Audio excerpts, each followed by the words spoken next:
paz do Senhor, meus irmãos, dando continuidade aqui como iniciar um ministério do zero, né?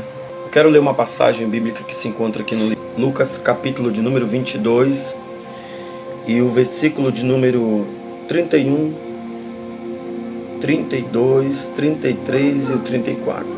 Diz assim: Simão, Simão, eis que Satanás já recebeu autorização para vos peneirar como trigo.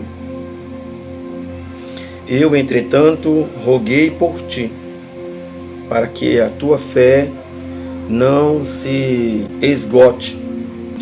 Tu, pois, quando te converteres, fortalece os teus irmãos. Mas Pedro replicou: Senhor, estou pronto para ir contigo, tanto para a prisão quanto para a morte. Contudo, predisse-lhe Jesus: eu lhe asseguro-te, Pedro, que antes que o galo cante, 3 vezes negará que tu me conheces. Quando comecei a receber oportunidades para ministrar a palavra do Senhor, eu percebi que por alguns momentos eu não conseguia ser consistente. Eu recebia oportunidades, pregava, mas eu não conseguia ser consistente na questão de viver o que pregar. E isso me deu um nó, porque eu era um tipo de pessoa que eu gostava de subir no monte, de ir no vale, tarde de avivamento, círculo de oração, vigílias. Gostava de participar de consagração aos sábados. Então a minha vida foi muito intensa, até porque eu queria muito ser batizado com o Espírito Santo. Tinha um conflito comigo, porque não tinha constância na minha vida. E aí eu comecei a ler a Bíblia, o tempo se passou, e aí eu percebi uma situação semelhante que estava acontecendo com a minha vida, na pessoa do apóstolo Pedro. Observe que logo no início, acredito que logo nos primeiros meses, acredito eu, que depois que Jesus chama os seus discípulos, ele prepara eles para uma primeira viagem. E nessa primeira viagem, quando eles voltam, o Senhor já chamando todos eles de apóstolos. Inclusive Judas estava no meio. Judas também foi chamado de apóstolo. E eu fiquei maravilhado tudo que estava acontecendo na vida de Pedro. Por exemplo, Pedro chegou a andar, foi um dos únicos que chegou a andar por cima das águas. Pedro, ele viu a multiplicação de pães e peixe por 2 vezes. Pedro participou da pesca maravilhosa, né? Pedro, ele subiu no Monte da Transfiguração, participou da primeira comissão para pregar o Evangelho, e o Senhor mencionou ir de libertar e curar os enfermos, pregar o Evangelho. A Bíblia revela que Pedro ora para expulsar demônios, Pedro ora para curar enfermos, Pedro prega o Evangelho. Mas só que tem uma coisa aqui, isso aqui me fez com que eu entendesse: Pedro não era verdadeiramente convertido. E o texto nos prova aqui no versículo 32 que diz: quando tu te converteres, fortalece os teus irmãos. Pedro, ele não era convertido, ele era convencido. Então eu disse assim: está aqui o motivo pelo qual eu não consigo ser constante, eu não consigo permanecer, eu não consigo ter uma intensidade no meu chamado.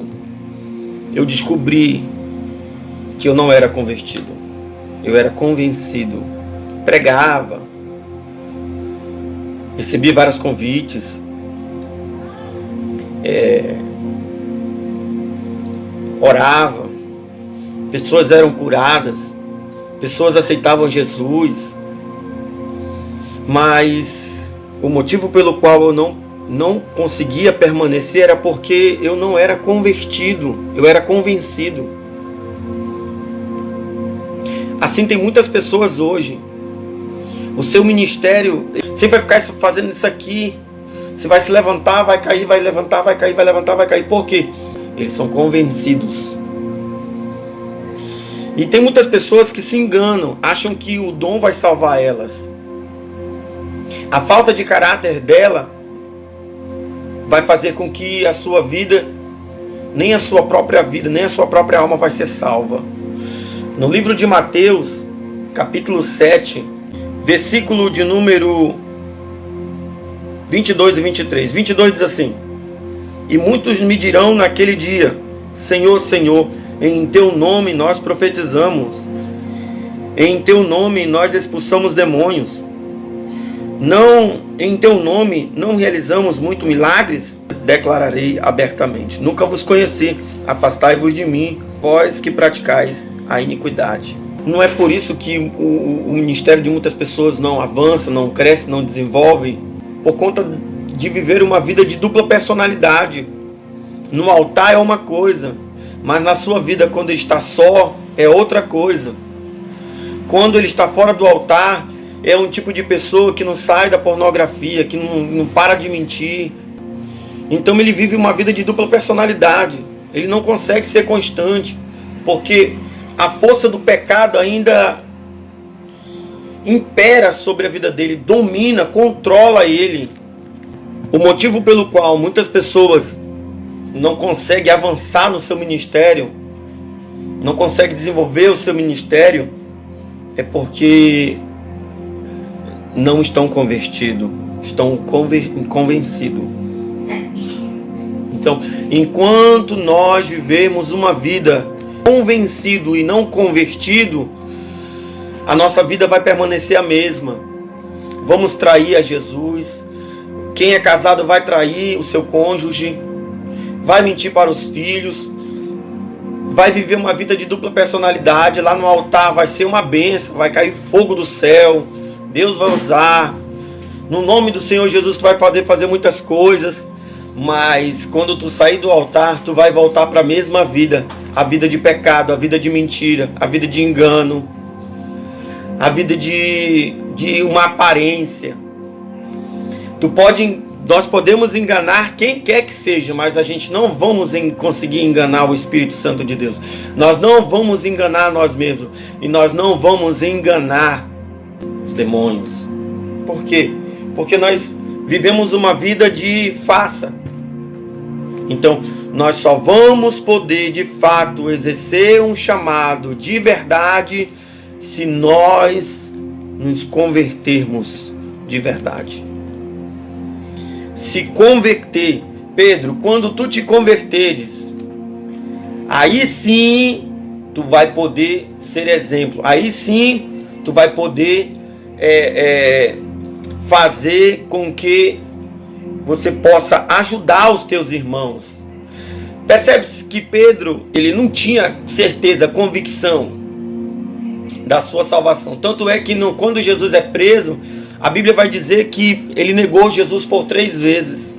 Mas quando ele se arrependeu, quando ele se converteu verdadeiramente, sabe o que acontece? Aqui, olha o que é interessante. Quando uma pessoa se converte verdadeiramente, quando ele não era convertido, ele não tinha convicção. Havia oscilação constante. Mas quando ele se arrependeu verdadeiramente, olha o que ele disse na sua primeira ministração, depois de ele serem cheio do Espírito Santo. O que a Bíblia vai dizer? Ao ouvir as palavras do apóstolo Pedro, ficaram agoniados nos seus corações e desejaram saber de Pedro e dos outros apóstolos, dizendo: caros irmãos, o que devemos fazer então?